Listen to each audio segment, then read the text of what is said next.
In this devotional, I'm going to share with you 3 thoughts from Joshua chapter 8, verses 30 through 35, where I'll answer the question, how does Joshua renew the covenant?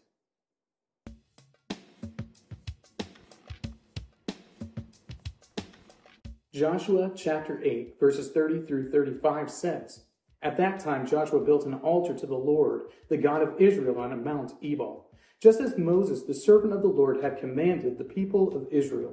As it is written in the book of the law of Moses, an altar of uncut stones upon which no man has wielded an iron tool. And they offered on it burnt offerings to the Lord and sacrificed peace offerings. And there, in the presence of the people of Israel, he wrote on the stones a copy of the law of Moses, which he had written. And all Israel, sojourner as well as native born, with their elders and officers and their judges, stood on opposite sides of the ark before the Levitical priests who carried the ark of the covenant of the Lord, half of them in front of Mount Gerizim, and half of them in front of Mount Ebal, just as Moses, the servant of the Lord, had commanded at the first to bless the people of Israel. And afterwards he read all the words of the law, the blessing and the curse, according to all that is written in the book of the law. There was not a word of all that Moses commanded that Joshua did not read before all the assembly of Israel, and the women and the little ones and the sojourners who lived among them." It's in the aftermath of the Battle of Jericho that Israel finds itself in hot water with the Lord again. You see, all of the precious things in Jericho, they were to be devoted to the Lord. It was all to be destroyed. It was all to be burnt up. But there was a man named Achan who stole some of these treasures from the city of Jericho. And because of that, the next fight the Israelites got into, they lost. In fact, they were embarrassed by a much smaller force of much weaker people.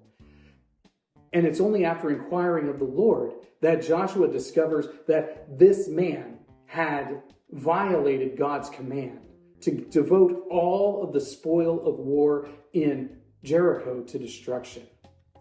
This is a breaking of God's covenant.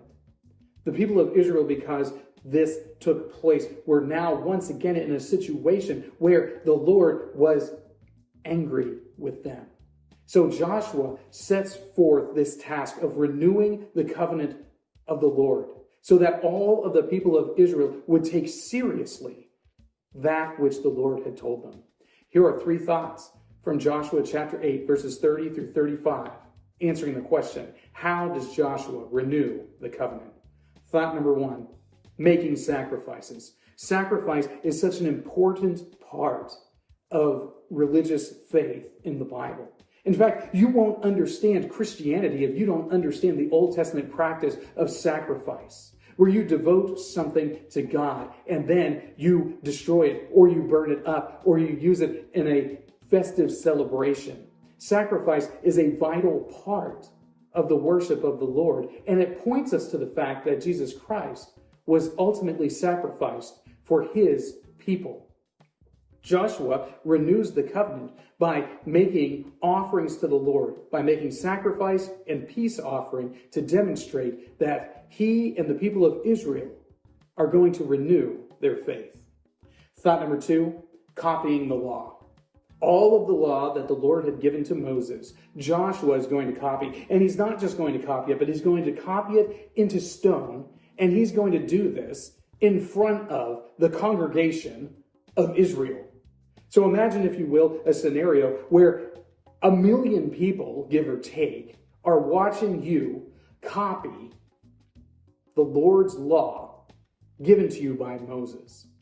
I'm just guessing that this took a long time, that it wasn't something super quick, but all of the people of Israel stood around and watched it. And I think this is vitally important for us to understand, because it takes work to devote yourself to the law. It takes effort. It isn't something that just comes naturally or easily. In fact, your natural inclination is to violate God's law.